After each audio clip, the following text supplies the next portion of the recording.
দেখো জাবার জের পেশ কি বলো, একে কি বলে, হারাকাত বলে। হারাকাত যুক্ত অক্ষরকে কি বলে, মুদারি বলে। আর এর নাম কি, সুকুন বা জাজম।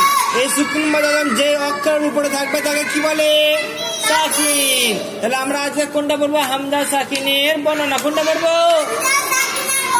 হামজা সাকিনকে কিরম ভাবে পড়তে হবে একটু ঝটকা দিয়ে পড়তে হবে। হামজা সাকিন কটা আকারে হয়, 3টা আকারে। কখনো আলিফের আকারে, কখনো ওয়াওয়ের আকারে, কখনো ইয়ায়ের আকারে লেখা হয়।